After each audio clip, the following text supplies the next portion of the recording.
Hello, everyone, and welcome to the Process Podcast. Hello, team. I am going solo today, and this is day 2 back in Hong Kong after returning from 3 weeks on the road in Bali, Indonesia. And I'm going to use this episode as kind of like a bit of a journal entry for myself, just kind of getting some thoughts out there. Not on paper, onto a podcast, although I did scribble some notes out before I started the podcast. Basically reflecting back on the 3 weeks. Some context, I did actually keep a diary. I do a journal every single day. Always a small journal entry in the morning, and then a kind of a fairly lengthy journal entry at night time. And this is one of the habits that I kept up on holiday. And at the end of each week, I do this big reflection of the entire week. And last night was going through finishing off this week's reflections and kind of looked back on the last 2 weeks of the holiday, and some very fond memories, definitely some challenges tied in there as well.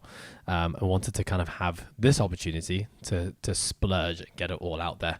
So what I've done, I've written down 10 reflections from my time away.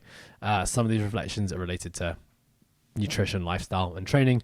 Some of these reflections are linked to, I guess, like humanity. I guess some of these things are going to be somewhat linked to COVID, and you know the difference between, I guess, the life we've been living here in Hong Kong and what it was like in Bali. There's going to be some about social media and connectivity, and then I guess like an overarching reflection as to like where I'm at in my life right now, and how the holiday helped to bring clarity on what it is that I want to do and where I want to be.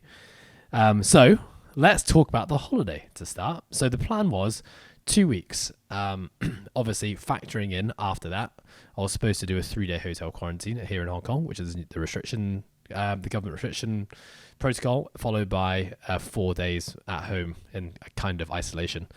It ended up being just over 3 weeks before I returned home, and I will give you the 101 broken down version of it. On the day we were supposed to fly back to Hong Kong, flight got cancelled. We were actually in the queue ready to board the plane, and the lady behind the desk said, "Sorry guys, the flight to Manila, which was a connecting flight, has just been cancelled."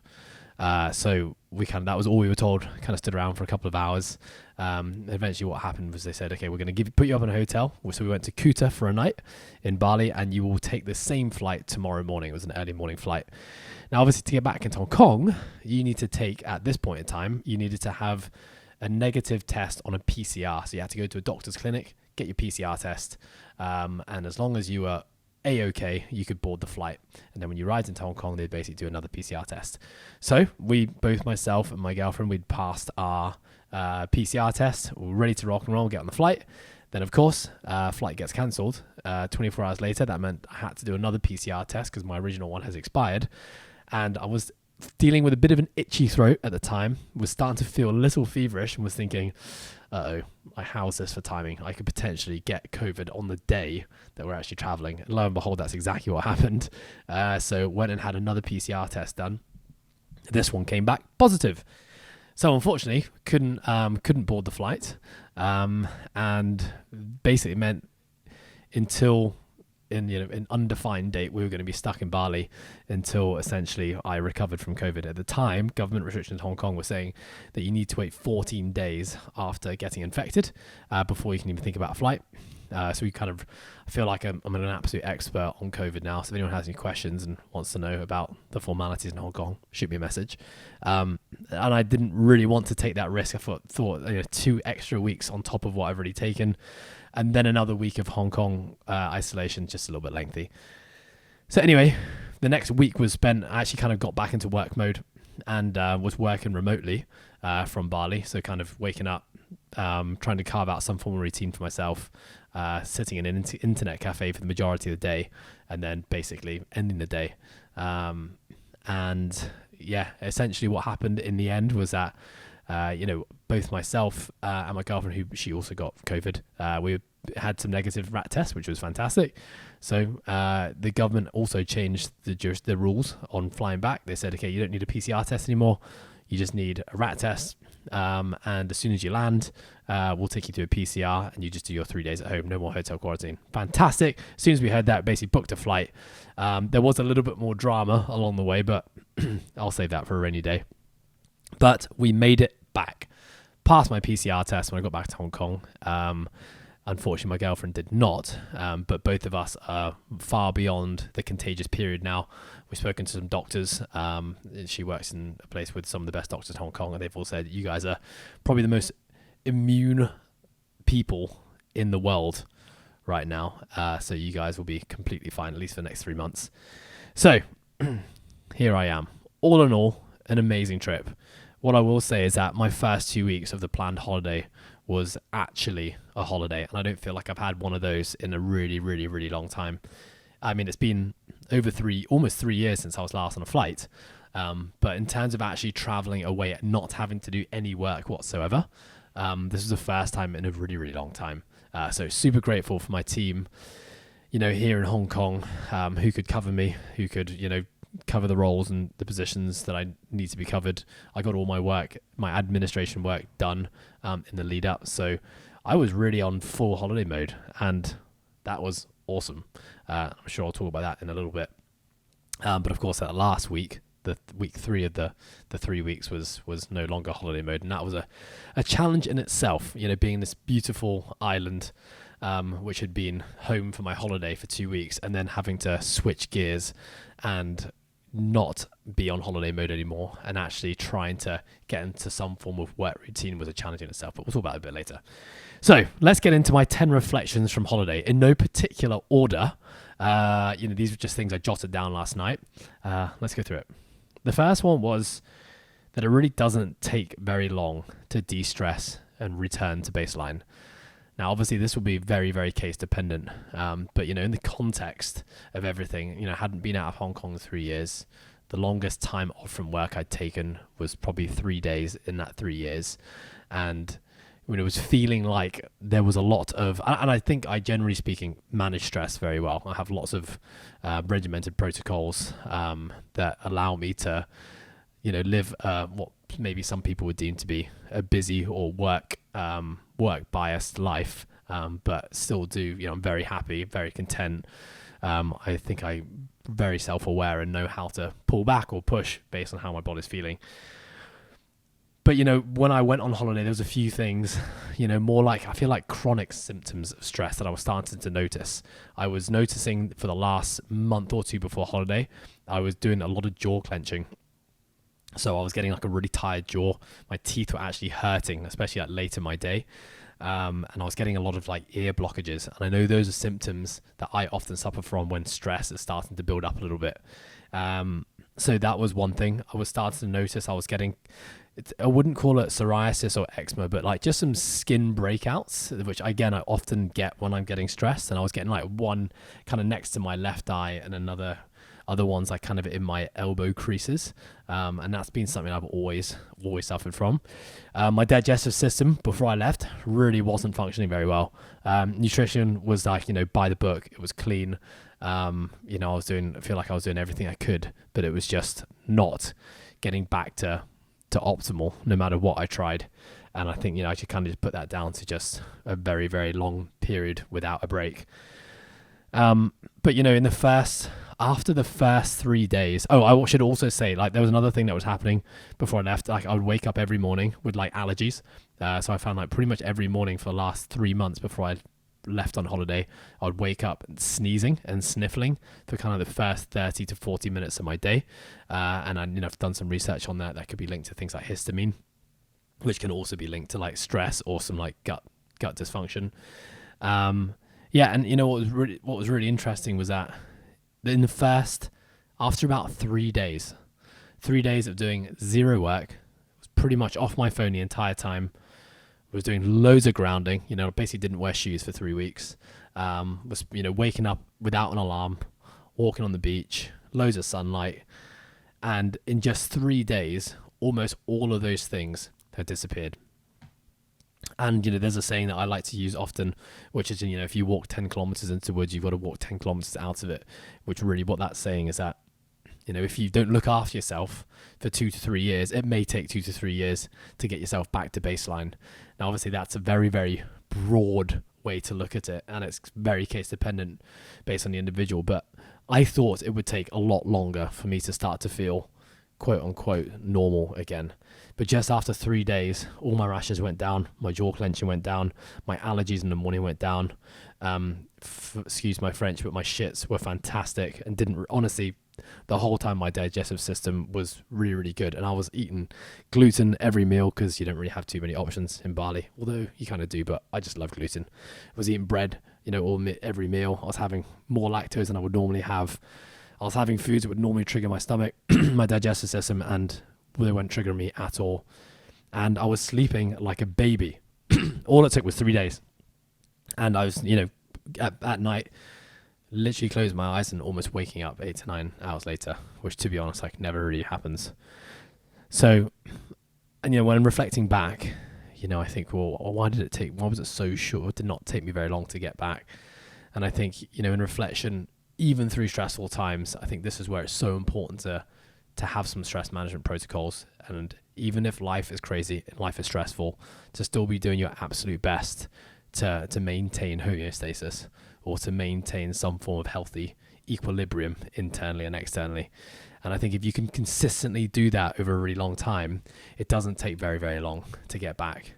On the flip side, just like anything, if you abuse yourself, or don't look after yourself consistently over a really long period of time, it could take you much, much longer to return to baseline. So in reflection, really grateful to have built all these habits and know what I know on, longevity and stress management and lifestyle management and all that, and behaviors and all that kind of stuff, and to know that the consistent work does really matter. And then when you do get those little opportunities to take a break, it's not going to take you very long to get back to baseline.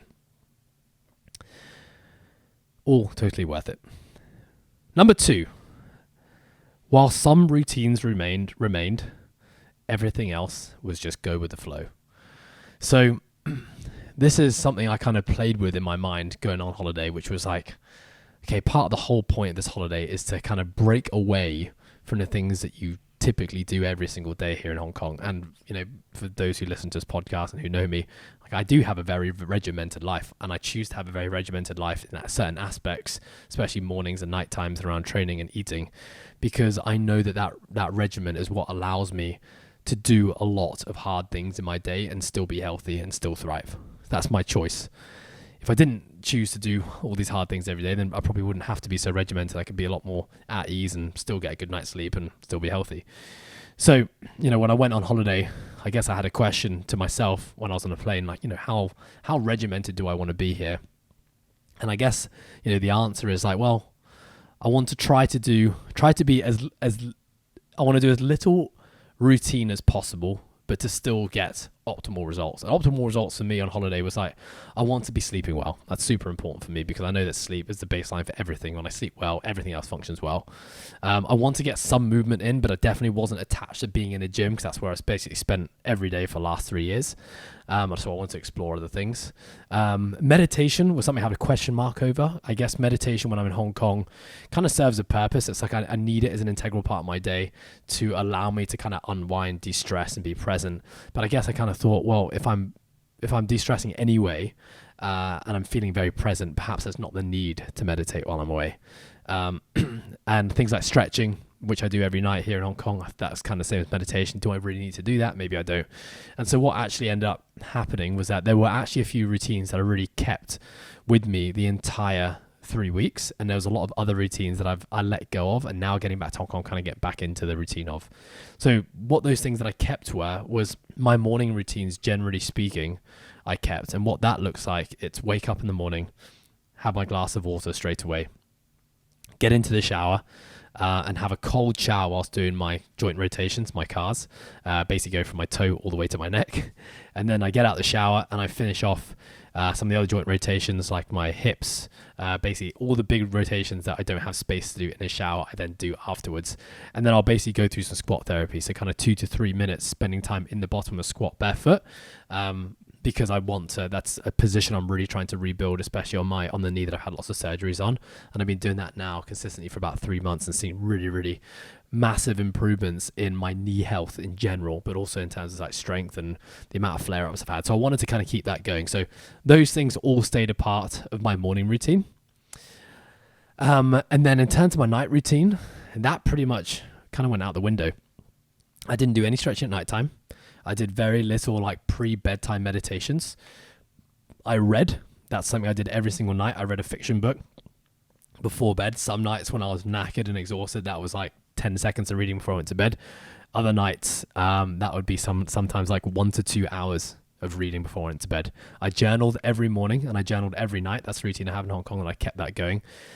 And essentially, apart from that, everything else that I normally do on a daily basis kind of went out the window. But the reason I realized I didn't need to have to do more was I was sleeping really well. I felt so present during that entire, especially the first 2 weeks of actual holiday, that I was like, you know what, this is the bare minimum that I need to do to feel like I'm ticking the boxes when it comes to health. Something else that was really interesting with that was my relationship with sleep whilst I was away.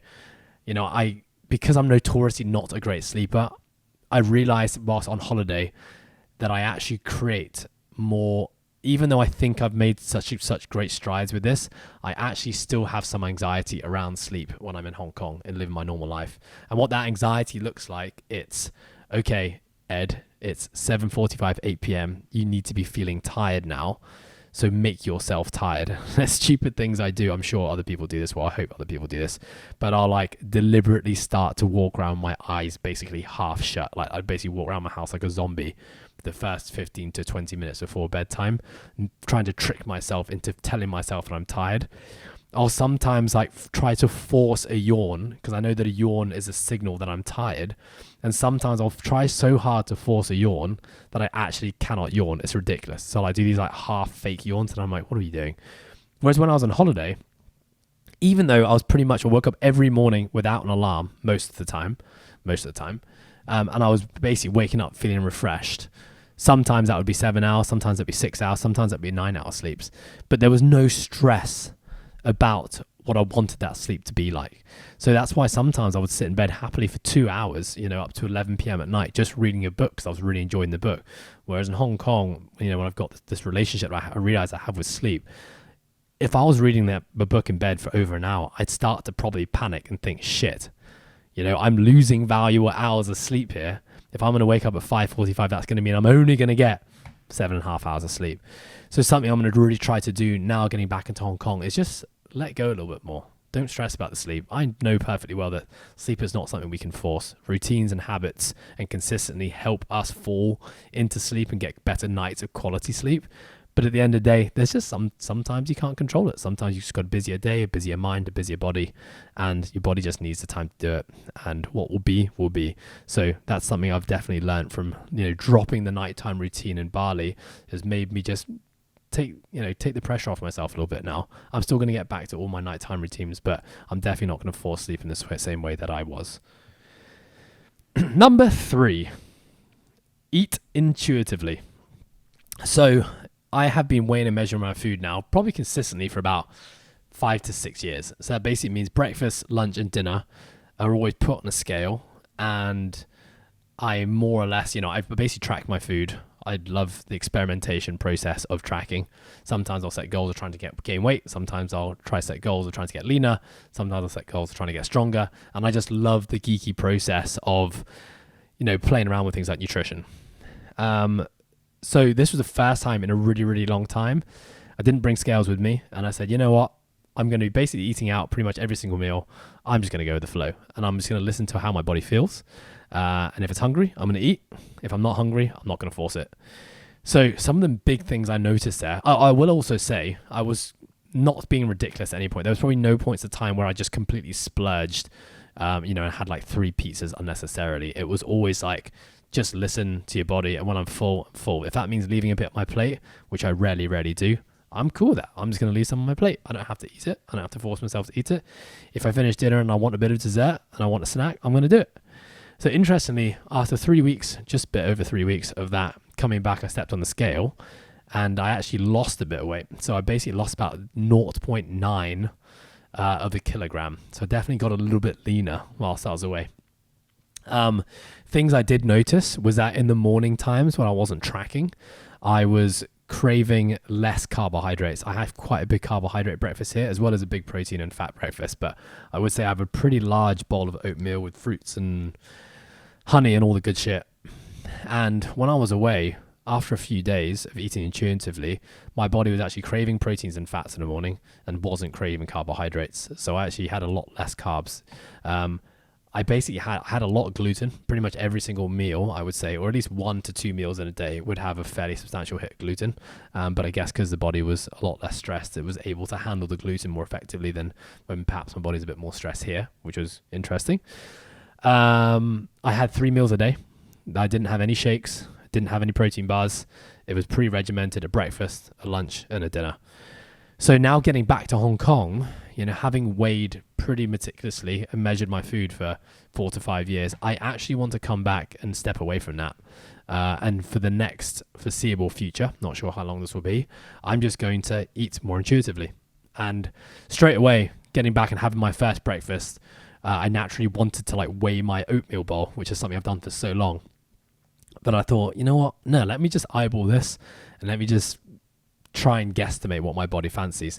And I basically poured myself a bowl very similar to what I would have done before I got on a holiday. And I got about 3/4 of the way through that bowl and I was like, I actually don't want this. This is based on how I'm feeling and what I've been used to for the last 3 weeks. This is actually a little bit too many carbs. I don't think I really want this. So today, day 2, I basically served myself half to 3/4 of that, had my normal protein serving, and I feel really good. What I would say now is I'm probably mid-afternoon, about 4 p.m, and I'm already getting quite hungry. So now I'm questioning if maybe I need to actually up it a little bit.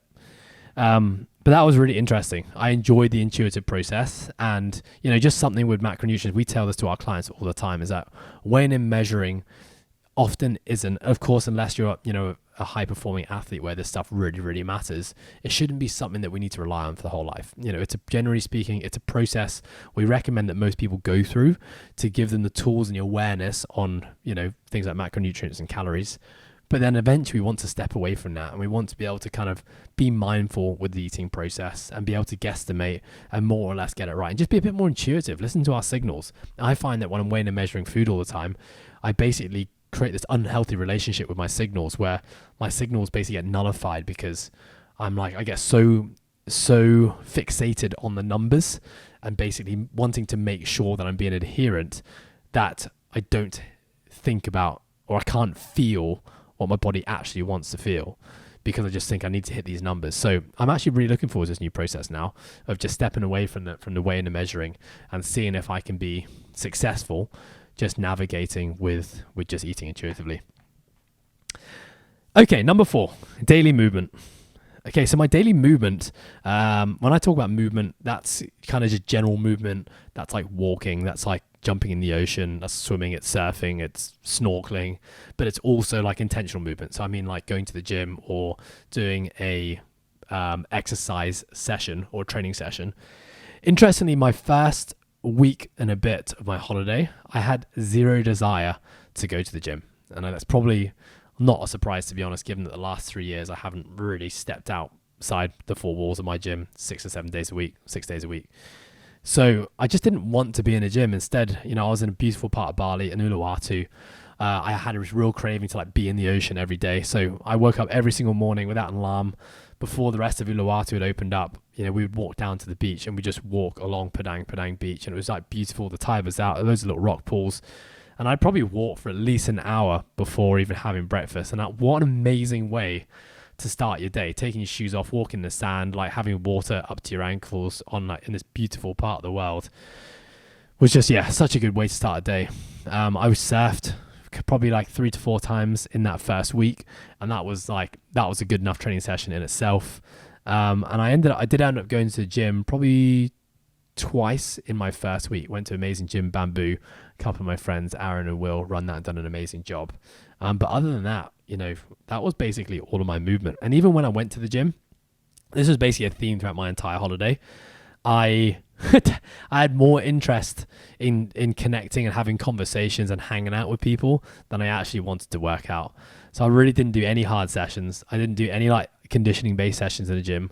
All my like quote unquote conditioning work on holiday was either going for a little run or just walking or getting in the ocean and swimming. And that wasn't like a swimming training session. That was just like splashing about or snorkeling and following turtles and fish or a surf session. And it felt good. Like my body, just even now coming back and getting back into the gym, like the joints feel good. My positions feel great. And yeah, just didn't feel the need to want to do anything hard, which is contrasting to like, holidays of the past where, I'd feel probably like I wasn't doing much in a day and I have to go to the gym to punish myself or go to the gym to make sure I'm staying on top of my training or go to the gym to make sure I'm not losing the gains that I built in the last 3 years. This time was just about giving my body a bit of something that I hadn't had in a really, really long time. I did really, really enjoy the process of training whilst I was away, which I'm going to talk about a little bit later actually. But generally speaking, I want to just get more stepping, more walking into my day here. There were days where I'd hit kind of like 15 to 20,000 steps just exploring the place. And I think my body feels really, really good with it from doing that. I will also say that the pairs of the shoes that I brought on holiday, I managed to pack everything for 3 weeks in one. I had a backpack and a tiny little carry-on, which is like the most minimalistically I've ever traveled. And even still, I still think I brought too much. So that's also been cool. Obviously, a summer holiday is very different from winter holiday. But I basically bought these Vivo. I don't know if they're called Vivos or Vivos, but bought these Vivo, let's call them Vivos, shoes about a month before my holiday. And I ended up bringing them to be like my multi-purpose shoe. If I needed to wear a pair of shoes for something like a dinner, I could probably get away with them. Probably not the coolest or the trendiest, but I could probably get away with them. And I basically did all of my training in my Vivos and it felt great. Like I even did an Olympic lifting session and a few squat sessions in them. And like, I really, really liked them. I don't think it's something that I'd probably use getting back into training here because of the lack of stability. And it does get quite tiring on your feet after a while. But yeah, I really, really enjoyed that. Okay, where are we? Number 5. Gratitude for CrossFit. And I really mean this, and I don't mean like a CrossFit has saved my life, but I'm very grateful to be in the CrossFit space, previously as an athlete, now as a business owner and as a coach, because I just think it's so cool that I can step into any CrossFit gym in the world and immediately have a connection with the people there. This will lead on to one of my other points, which is the next point, which is kind of talking about social media and just how cool it is to live in a day and age where we can connect with anyone, anywhere. You never have to have even met the person or know who that person is, but you can kind of build and form this somewhat of a relationship with them. And then, here I am after 3 years, not going anywhere and stepping into a new foreign country and feeling like I knew at least one person in every gym I went to. And yeah, I just think that's so cool. I'm just so happy to have stuck around, got into it when I did. And, it makes me really think how special and unique this community is. And I know this community exists in other sports and other training methodologies as well. But for me personally, like it makes me really want to stay relevant in this space, in the CrossFit space. And it makes me really want to continue just to travel the world and explore, what the rest of the industry is doing and just connect with good people walking in similar shoes to myself, learn from them, perhaps share experiences, and yeah, a lot of gratitude. Well done, Greg Glassman. Number 6, the power of social media. And I put in quotes here, you never know who's listening.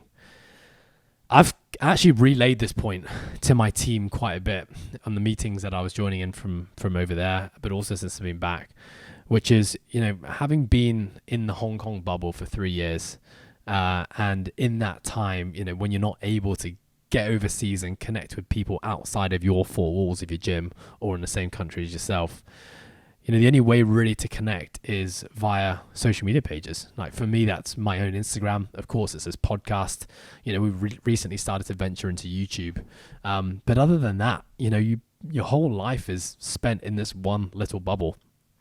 And what I will say is that There are many times over the last 3 years, and this extends even longer than this, where I have questioned, and I know my team has questioned it as well, because I know a lot of my team members are also pumping out really great content and doing all this sharing and putting this stuff out into the world to try to help the world and impact people's lives. But there's certainly been times where you just kind of question the validity and why you need to be doing it. I've certainly asked myself many times, like, does anyone actually listen to this podcast? Does anyone actually want to hear me talking about what I'm talking about right now? Is it worth the effort of me putting this post out here or doing this question and answer session on Instagram? Because most of the time, the way that we validate ourselves and what we put out there, or how many likes did I get? How many comments did I get? How many shares did I get? How much interaction did I have? And whilst genuinely speaking, like, those things aren't what drives me on social media. What drives me is like connection and just the odd message here and there from someone who's maybe asking a question, which opens up a conversation between us, or for someone to say, like, this has actually really, really helped me. That for me is all I needed. And that my relationship with social media has really evolved over the last 8 years. But for me, I don't need those things, but still they help. They help just remind you that what you're doing is worth it. But what I will say is that there are many, many times where I've questioned, like I said, I've questioned whether what I am doing is worth it. But the moment I stepped into Bali and I stepped into my first gym and I connected with the coaches there, I started chatting to members, and I had members genuinely coming up and saying, like, they'd listen to every single podcast episode that we'd ever put up. We had people who said, like, I listened to every snippet or watch every snippet that you put on YouTube, or, there was a post that you put up on social media which really, like, struck a chord with me. Everyone, so many people knew about the process programming and what we're doing, what we've done at Coastal.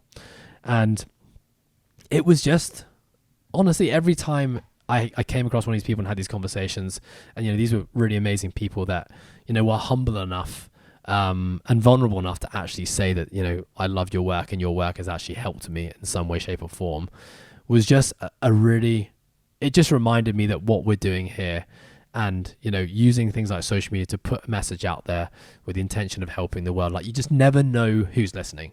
You never know who's watching. And everything you say can have a ripple effect on someone. And, I guess the overarching message here is, like, you don't need validation to do good work.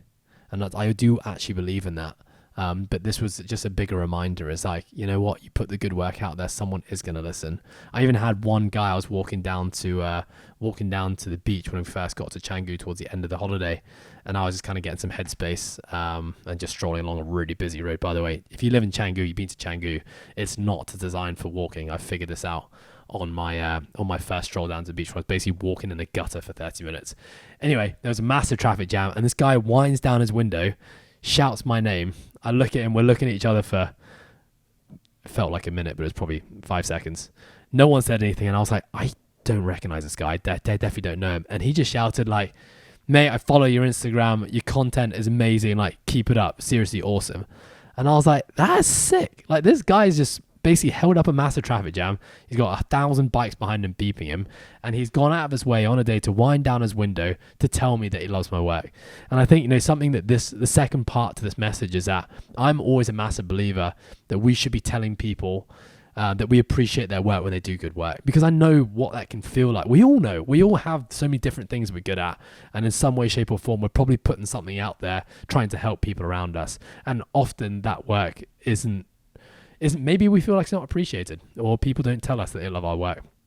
And sometimes for some people, not receiving that note of gratitude or appreciation can be enough to stop us doing the work. So what I want to do is to make sure I'm always making an effort to tell people that are doing great work, because I know what position they could potentially be in, and how much sometimes that message can really inspire, motivate, and drive someone to keep on doing what they're doing. So I hope to our listeners that you guys also feel the same way. And if you love this podcast, like, please tell me. Like, don't assume that I love it. I have so much self-doubt sometimes in what we're putting out there. I have self-doubt in everything that we're doing. I never know if it's the right thing to do, but I just do it anyway, because there's something deep down which tells me, like, you just got to do this thing. But please, if you are listening, like, please tell me if you love the work. If you don't love the work, also please tell me. That's amazing feedback. We need it.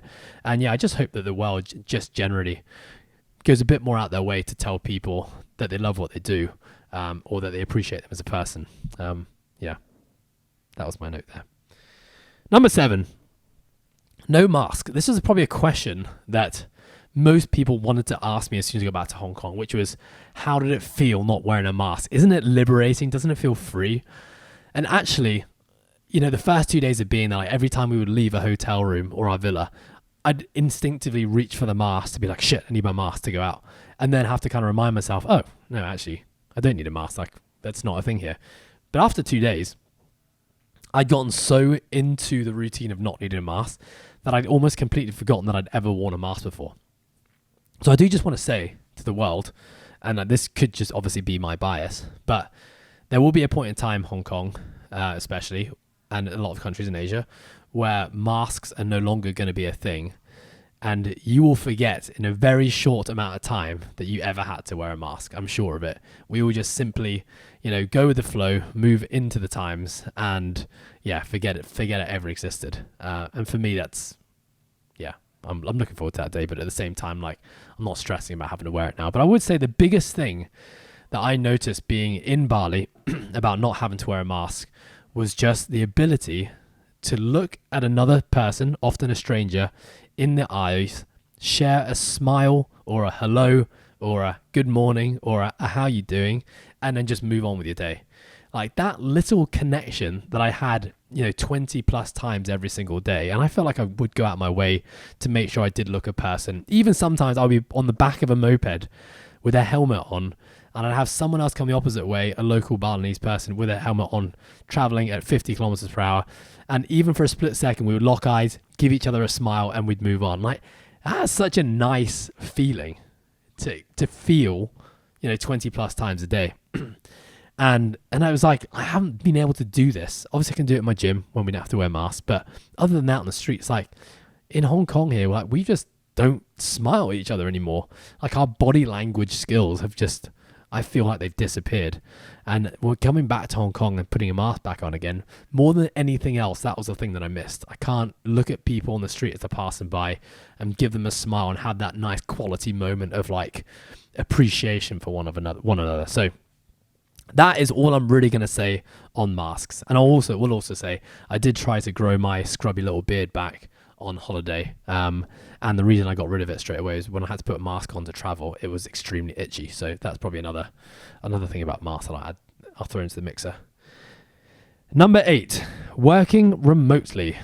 Okay, so I had a lot of people, and fair enough to them. What you see on social media, we are sometimes a little bit too quick to judge, and sometimes that is in the responsibility of the person who's posting on social media. But obviously, I like to talk about the work that I'm doing on my social media, because I know there's a lot of other busy business professionals who love to work as well and who struggle to find balance. So I love to talk about the work that I do and also the strategies that I use to find balance, in the hope that it might spark a conversation, or it might just provide some food for thought on how someone else watching could do a better job of just managing their productivity and their workload a little bit more effectively. That's actually really why I do it. But obviously, when I post those things of me sitting, in an internet cafe next to a swimming pool with the sun blaring down and the outside, saying like, this is the work setup, obviously there's a lot of people being like, oh, must be hard working in Bali on your laptop. Geez, like, don't complain. And there was no complaining. But what I actually found really hard was there was two things. One, I don't know if there's more than two things. One of the things I found challenging was that I was in this beautiful place for 2 weeks, having the most amazing holiday of my life, not doing a drop of work for my first 2 weeks, to then having to be in that same environment, but not being able to enjoy the beauty of it because I knew it was time to work. I've never had that. It's never been that way around for me. Normally it's guilt around not working. This time it was guilt around working and not being able to enjoy the beauty of this place. I'm like, I haven't been out of my country in 3 years, and here I am in this amazing place with this amazing weather, with grass and beaches and water around me, and I'm not in it. Instead, I'm just in an internet cafe working. So that was definitely actually quite a challenge for the first few days of the last part of my trip, where I was actually working remotely, mostly behind a laptop. That was a challenge in itself. Another challenge I really noticed was I basically started working, but I didn't create routine and structure in my day. And it just reminded me how important routine and structure in my day is. In Hong Kong, every morning I wake up, I pretty much know every single hour of my day what I'm going to be doing. It might be meetings, it might be coaching, it might be training, it might be lunch, it might be a free time, it might be dinner time. But I know pretty much when I wake up every day exactly what the day's going to look like. Because I just transitioned straight from holiday to the next day, okay, it's work time. I hadn't carved out routine yet. And so what I did, I kind of just woke up, sat behind my computer, started working. Suddenly it was 2 p.m. I hadn't eaten lunch. Shit, haven't eaten lunch. Order some lunch, eat it. Shit, it's 3 p.m. I haven't trained. Scramble to get to a gym and do some movement. And I haven't been in the sun. It's 5 p.m. The sun's gone now. And so I actually had kind of 3 days of that, of just kind of like rolling with the punches and going with the motions. Going through the motions, sorry. And I got to day 3 and I remember saying to my partner as we were about to have lunch, I'm actually mildly depressed right now. And I actually felt like genuinely like mild depression where I was like frustrated. I wasn't actually achieving anything. I felt like the quality of my work was way less than what I would do here. So I was trying to be productive, but I wasn't being productive. I wasn't achieving anything in my day. I was just watching hours tick by and the day was just gone. And I felt like, wow, what a waste. I haven't done anything good. And it was in that moment that I realized, what can I do better here? And the thing I could have done better was like, I need to have a plan going into each day. Like that's where I function best. That's how I like to operate when it comes to work. So that night I sat down and basically planned out every hour of the next day. And I woke up with like a spring in my step. I crushed that the next day, felt so good about it.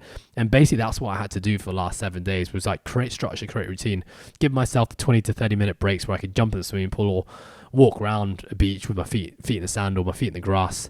But then when it was time to work, it was time to work. Plan out when I was going to have lunch, where I was going to have my lunch, plan where I was going to get some movement or training in. And suddenly that little shift in creating routine and intention made such a difference to my day. But what I would say is that the working remotely life, which sometimes I do see on things like social media and some of the people I follow on YouTube, who have these very nomadic lifestyles. They can do their work from anywhere. Most of the time they're kind of by themselves with their partner, exploring in some beautiful island part of the world. There's like an allure to that, which sometimes I think like, oh, I wish I had that. I would love to have the freedom to just be able to travel the world and just, work from my laptop remotely for however many hours a day. And having done it just for a small amount of time in comparison to what I know I have in Hong Kong with the process program and coastal, it actually made me realize that at this point in my life, that's not what I want. I found it very lonely actually, just sitting behind a computer screen in an internet cafe with a bunch of other people sitting behind their laptops. No one's really talking, no one's engaging. I felt like I was away from my team. I couldn't do the most productive work. I couldn't brainstorm, couldn't have deep conversations. I had meetings, but meeting on a Zoom is so different to being in a meeting in a room where I'm like next to my coaches and my team. So that was a real challenge. And actually it really made me realize how grateful I am to have what I have in Hong Kong, to be surrounded by such a great team every single day. And it just, really reminded me how important and how much I value human connection and being with other humans side by side. So yeah, that's my little number 8 on working remotely.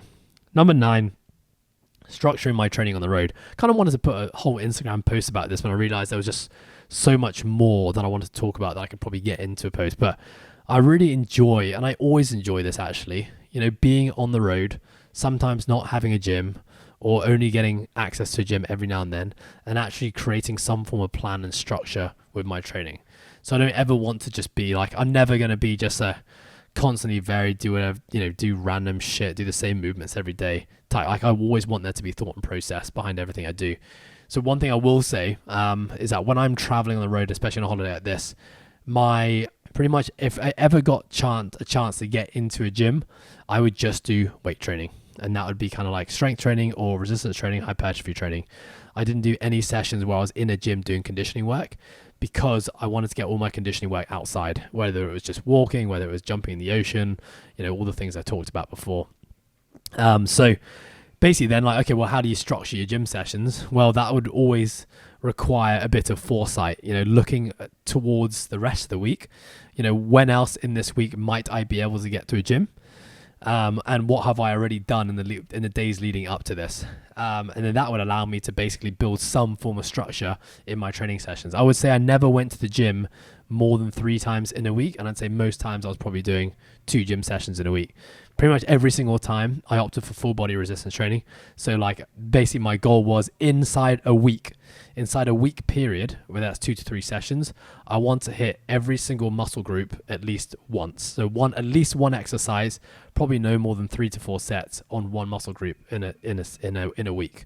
Sometimes that would be, the glutes in their shortened position, for example, so like a glute bridge, and I'd want to hit my glutes in a lengthened position. But if I had the choice, if I can choose a muscle group and whether to hit them in a lengthened or shortened, I'd pretty much always choose a lengthened position. Then if I got that third session in as a bonus, that's where I'd probably add in some shortened position work. So like maybe some leg extensions or some hamstring curls or some hip thrusts.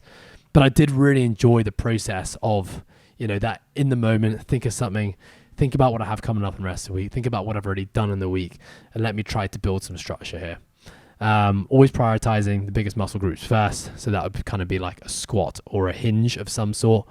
I pretty much always hit my legs first because I feel like that's where I'm weakest, and I just do love training legs, and metabolically and neurally it does take a bit more energy. And then I kind of always finish with my upper body.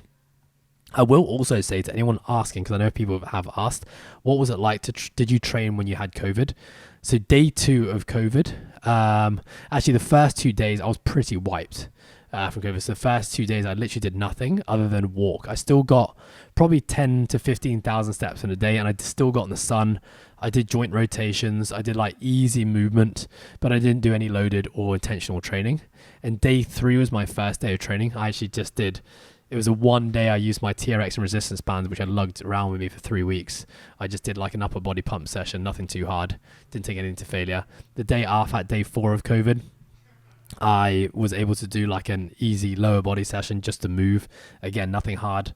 And then basically by day 5, I was good to go. I didn't do any endurance training, breathing work until day 7, and I felt really good. Like I didn't have any restrictions. I was doing some running, some erg work, and bounced back pretty quickly. Things I did do just to help with the recovery of COVID, like I drank loads of water. I didn't take any medication.